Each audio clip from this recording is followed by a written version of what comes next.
Hi, welcome to the second task in your career direction module. We're going to identify our strengths, or specifically our top 10 transferable skills. The truth is, all of your skills are transferable, but what we're going to do is go through the work of making them transferable and showing how they relate from what you did before to what you want to do next. So, let me share my screen and we'll take a look at how this is going to work. First, what you're going to do is just make a list of your skills, the things that you're really good at. And use your career direction matrix to just drop that list of skills right here. Then you're going to think about, hey, how do people in my target industry talk about this skill area? And you're going to go in and you're going to find some examples. Ideally, you're going to find some winning verbiage showing that, yes, it's true. I have empathy. I really worked on this during my career in retail. It's why I was able to achieve these fantastic sales. And now I'm switching to customer success. And here's how people in customer success talk about empathy. So the first step, just get that list ready. We have some fun ways to think about that. So yes, think about the skills that come to your mind immediately, your strengths, but also take a moment to really reflect and go outside of the box. Some questions that we have that you can use to do that. And this is best done if you're in RoadmapX, do it in breakout rooms during your RoadmapX cohort meeting, or if you're not in RoadmapX, go and grab a friend to do this with, and just talk through some of these things. What was the one time you thought a project would fail? You're asking this question because most of the time we think a project is going to fail and we do something to keep it from failing. So thinking through that question can help you identify some of your strengths, right? What was the hardest part of your job? Why? What story about work would you tell at a dinner party? You get the idea. Go through these questions and think them through, talk them through with a friend to really jog your brain and think more deeply about your skill areas. Do a couple of those. And then do the why exercises. Take any prompts or the prompts here for the why and do this in breakout rooms in RoadmapX or again with a friend. Someone is going to ask you a question and then they're going to ask you why afterwards and then they're going to ask why a total of 3 times. This will really get to the root of how you think and uncover some interesting things. So let's just take one. If you had to sell someone on learning a new job skill in 3 minutes, what skill would it be? Okay, I'm going to answer. If I was going to sell someone learning a new job skill in 3 minutes, that skill would be writing. Why? Well, I think writing is one of the most essential tools for communicating and gaining influence for an idea. And then we would ask why again, right? And then we would ask why again. But just by thinking that through, I might gather some of my skill areas. Maybe writing is one of them, maybe influence, maybe communication. But each time you ask why, you're going to get deeper and deeper outside of the box into the realm of, whoa, who am I and what am I doing? But that's what we want. That will help you identify some things that you may not have thought about recently that relate to what makes you so strong and killer at work, right? So as those things come up, go ahead and put them on your list. Some rules. You do not have to worry about, oh, this is a hard skill, this is a soft skill.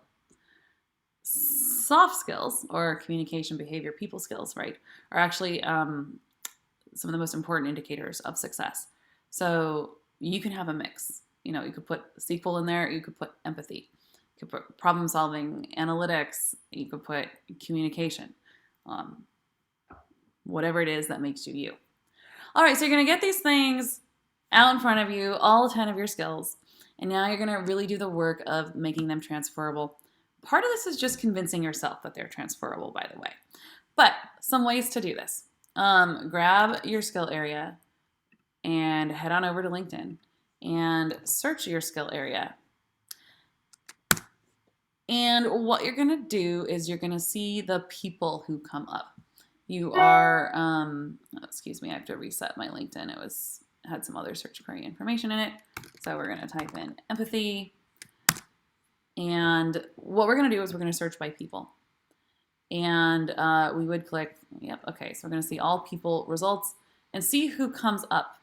Director, head of marketing at Empathy. Okay, so that's interesting. Chief Empathy Officer, building the empathy movement with listening, building equity through empathy. Okay, some interesting things. And this is a CEO at the Hermita company. So we're going to see who pops up, and maybe there are some profiles that we want to look at right away. But another thing that we can do is if you happen to know an area that you're targeting, you could put empathy product and see who comes up. Okay, so what I normally do when I do this, I just grab a couple of profiles that I think could potentially have some verbiage that resonates with me and shows me how people in my target field talk about my strengths so I can get a feel for how I should talk about them, right? So remember the skill that we're looking at right now is empathy. Okay, product leader. Empathy drives great outcomes. Let's see if there's anything else in here to use the word empathy with. Actually, there's not a whole lot, but it is validating just to know that a product leader who is a head of product at this company called Convene opens with the word empathy. So maybe I would grab that and I would go back over to my career direction tracker and, under empathy, I would do that. Or, excuse me, that's your own key result. Under empathy, I would go over here and then I would say, what evidence do I have from my career that I do have empathy? And then, maybe it's increased revenue by X% by conducting discovery calls that start with empathy, right? So you are going to think through as you go through this, what are your results that relate to this and how do people in your field talk about it? I wouldn't stop with just one profile. If I didn't find what I was looking for, I would search for a few others. So let's try this in another field. We can keep going down product, but let's just say we're looking at customer success roles. Let's look at Dana Booker. Let's look at Natasha. I don't know these people, by the way. This is just the exercise that I do to get a feel for how people in target fields talk about their skills in a way that might be something that I can learn from. So, professional, educational background. Okay, so this is a senior strategic customer success manager. And yeah, passionate, dedicated customer success with a strong educational background. We have very set of my customers from legal and retail. Not okay, yeah, which allows me to practice effective empathy at work every day. Maybe there's something there. That one really doesn't resonate with me too much. I would keep going and see what else that I can find. Okay. I mean, you know what? Sometimes it is just simple. Lifelong learner leading with empathy. So I say, okay, great. Now I have like some winning verbiage to look to. And maybe it's that one, right? And then I'm going to actually drop that person's profile as an example. You really, for each skill area, you only need to do this once. Identify your results, identify an example profile, and then some winning verbiage.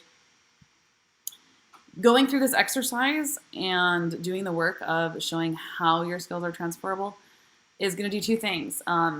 First of all, it's going to give you a list of skills that are truly relevant.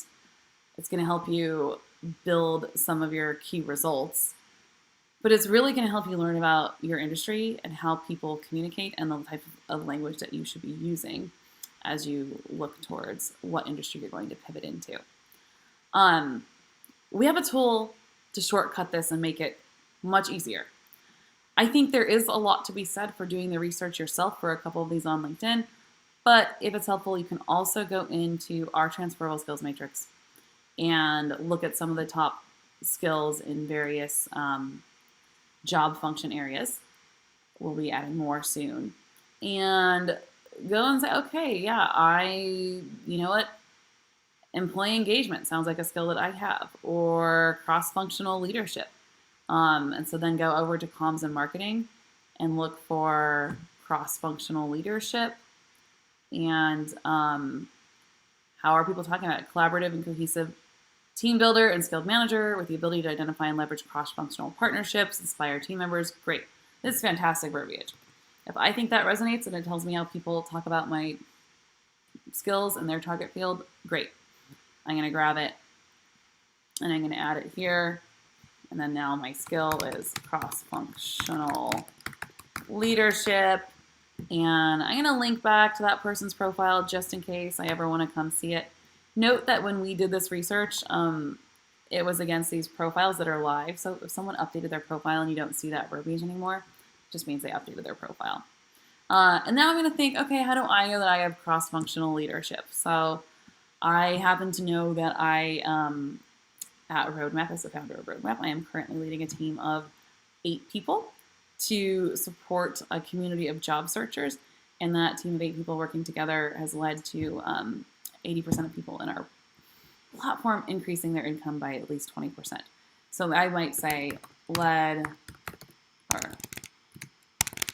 hired and led team of 8 to empower a community of 4K plus job searchers to achieve 20% salary increases, right?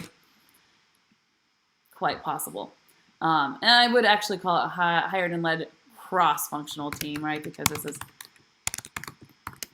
functional team, and then maybe depending on if this is my resume or LinkedIn profile, my product, design, engineering, what those team members were from. Okay, so each of these will take a couple of minutes, depending on where you're at and thinking through your key results. If you get stuck on your key results, that's okay. Just do the work of getting your skills listed and researched and get some winning verbiage there, and then the key results will also come in the next exercise. So don't stress about that too much. The biggest goal here is to make sure you are aware of your strengths and you're confident in them, and you're going to put them in a list, and we're going to add them to your profile and get them out there so that everyone can start talking to you about new jobs. Alrighty. If you have any questions, reach out to me, or we will, if you're in RoadmapX, we'll also be workshopping this together.